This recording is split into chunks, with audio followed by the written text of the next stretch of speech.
Oprah Winfrey and P. Diddy have been really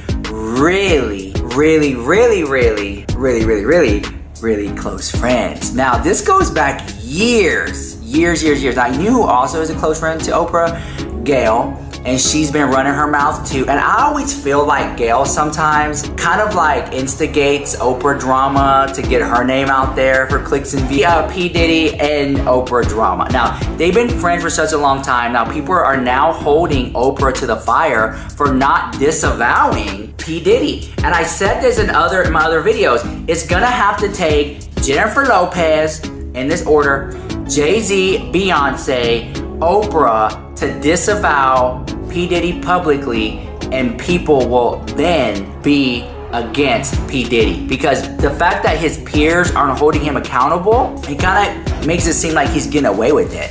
And that's what I have to say about that. Okay, now I saw this video posted by one of the vlogs, and I watched it and I was like, this is all making sense.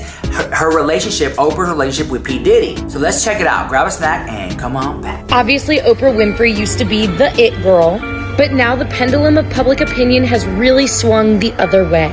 And people have a ton of opinions on why this. We know more and more celebrities are getting involved with Diddy's case, and Oprah's name is not very new on the list.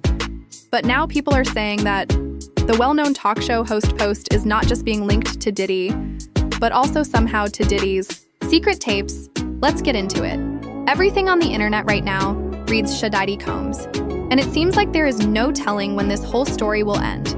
But one thing is for sure, it just keeps getting bigger and more disturbing as the days pass by. As mentioned, more celebrities are getting their names involved with Puff's dirty business, and each one of them is getting persecuted by the public. One of them is Oprah Winfrey, whose reputation at the moment is also not that good. We can say that her relationship with Diddy is kind of tight. We've seen Diddy on her show multiple times, and they have been photographed together as well. Though it's not that we see Oprah come in and party with Diddy, it seems that she is also involved. With his illegal doings, many are not shocked that Oprah's name is getting added to the list of celebs who are doing questionable stuff with Diddy, because the host also has a pretty bad reputation when it comes to this kind of thing. There was even one time when the internet was talking about Oprah's house getting raided for trafficking allegations. Sounds familiar?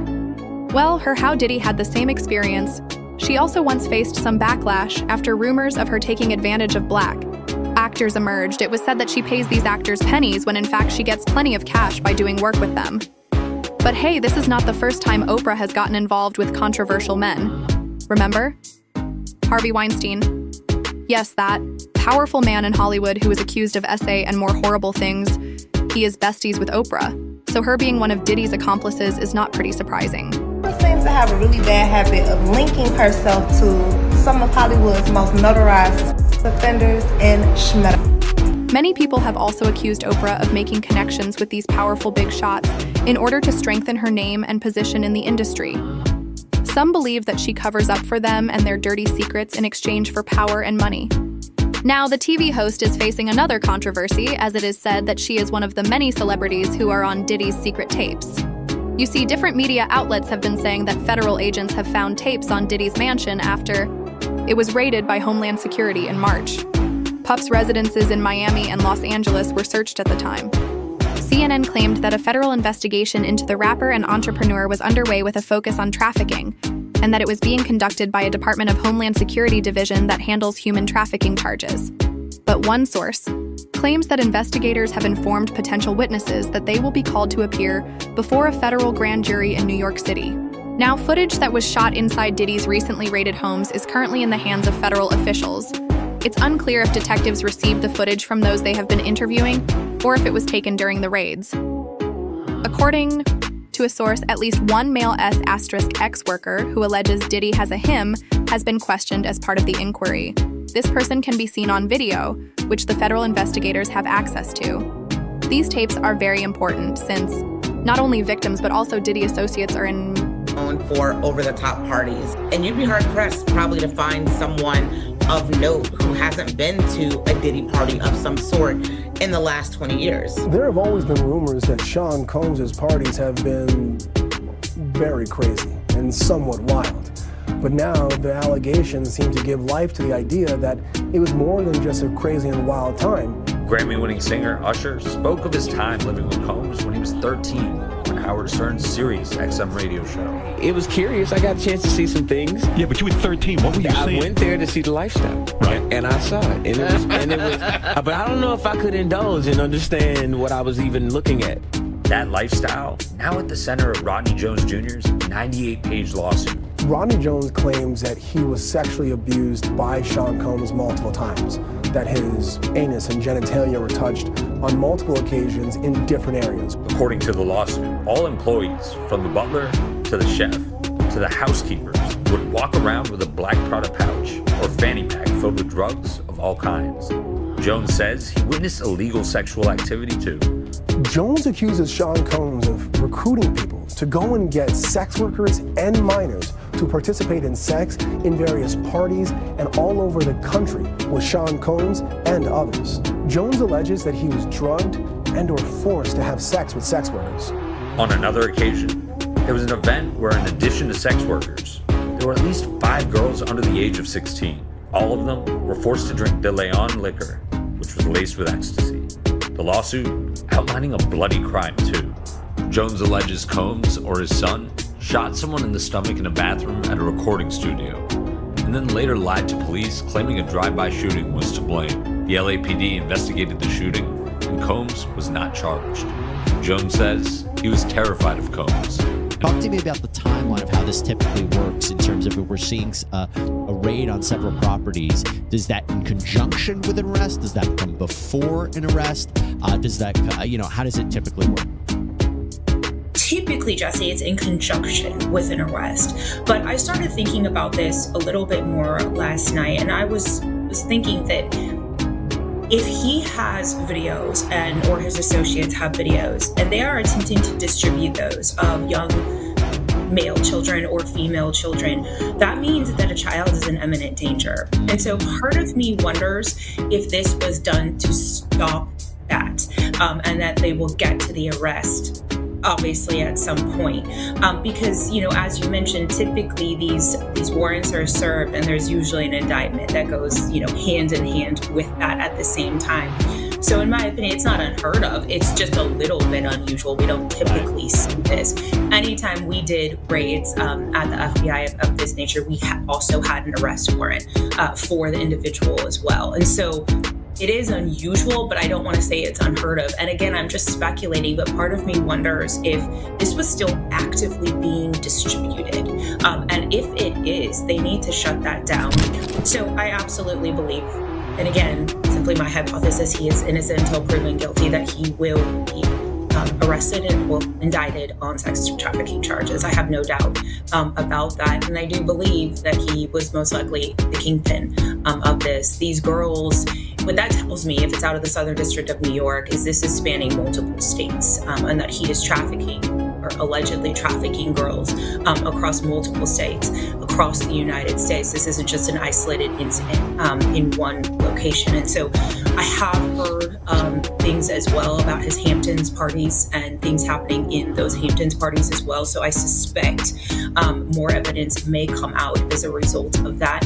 But these are extremely serious charges. And part of me too is frustrated by somewhat the complacency, right, of the entertainment industry as a whole in this. And I think sometimes people fly under the radar for a long time, like Epstein did as well, because people are scared. People want to still climb the ranks, and we're doing it all the while sort of sacrificing the safety of these young victims or girls that are involved in this. And that is deeply, we do have an extradition treaty with them.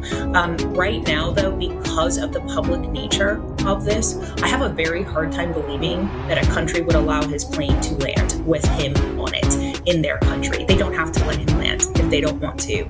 And so I think that it would be very difficult for him to be able to land in an inhospitable country simply because they don't want him. We do have extradition treaties with more countries than I think people would think.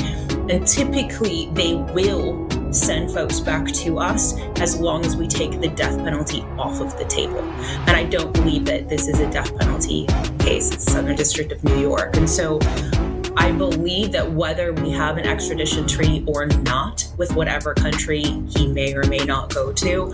What happens here is that the federal government started the case with him. Apparently the search warrant that had his houses in Miami and LA was pre-planned already. They knew they were going to do that. So they have a much bigger case.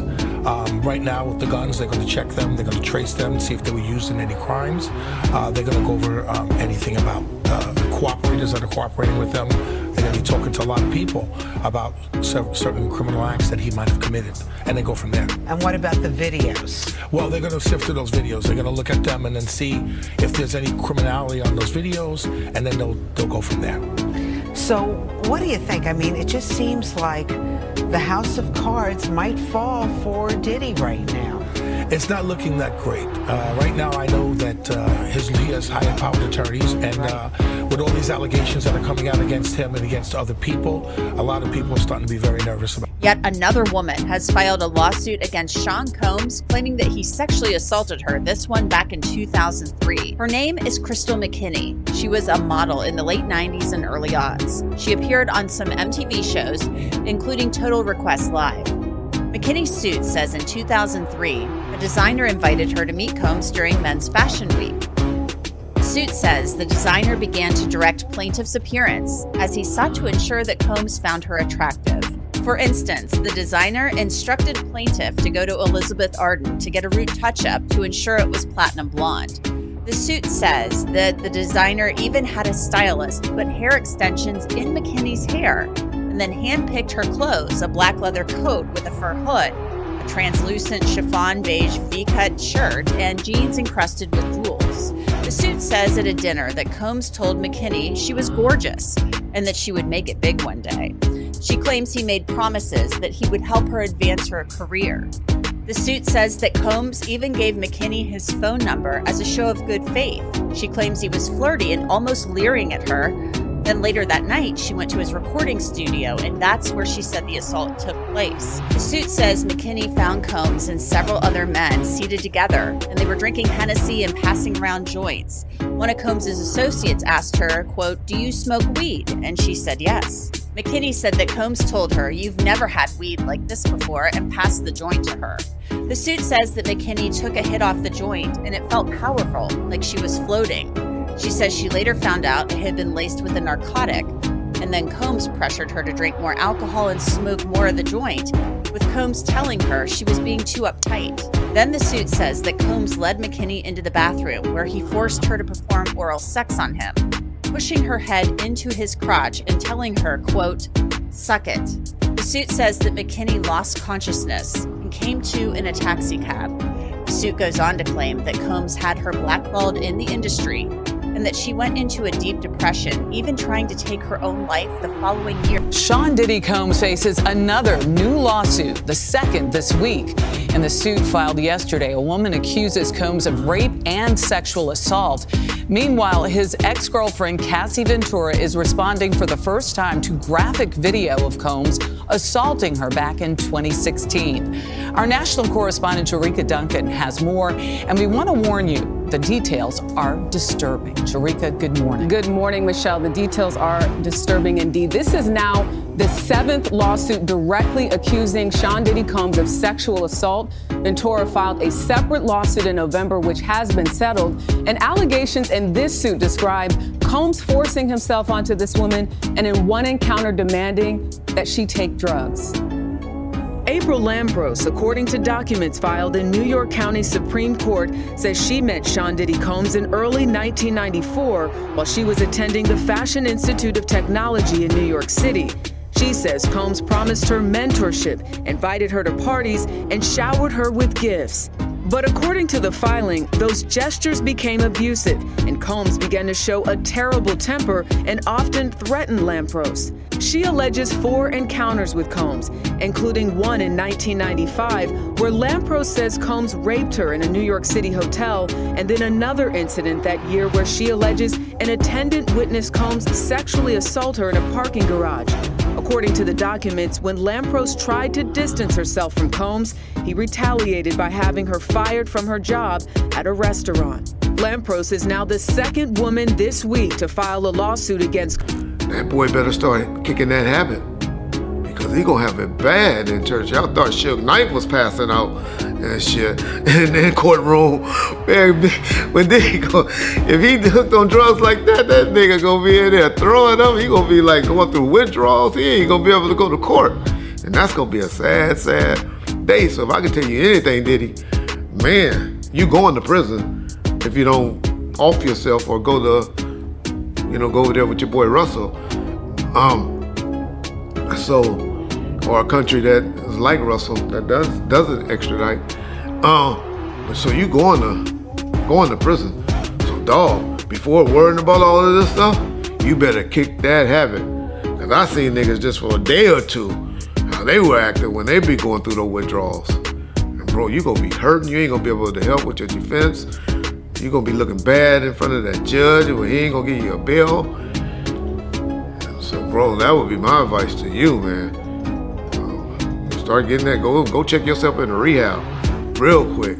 Because if any of that's true, you obviously have a bad drug habit. And when you're going through withdrawals and stuff like that, you cannot concentrate on fighting your freedom and all of that. All you worrying about is getting that fix. And so I heard those statements, I heard that, but I hope that's not true. But if he got it bad like that, he gonna have it bad in there. And bro, you got about 3 to 4 months. About 3 months to get yourself right.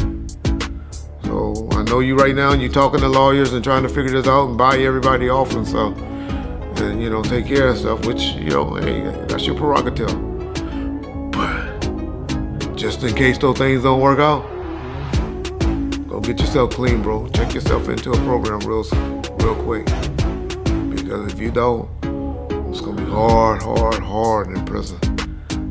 And not prison, in jail. They don't give a fuck about you in there. And the guards that they gonna have around you, it's not gonna be the type of guards that you can buy off. And that's gonna be having you accessible to those the motherfuckers that don't care that you can't buy and get to, because they know people in your position and have money like you, will slide them something. You're not gonna have access to inmates and stuff like that to slide you something. You're gonna have it rough in there, bro. A lot of people think guys that snitches, well, not snitches, but guys that go to jail and all that, people gonna look out and all of that for you. They keep you away from them. You're gonna be isolated.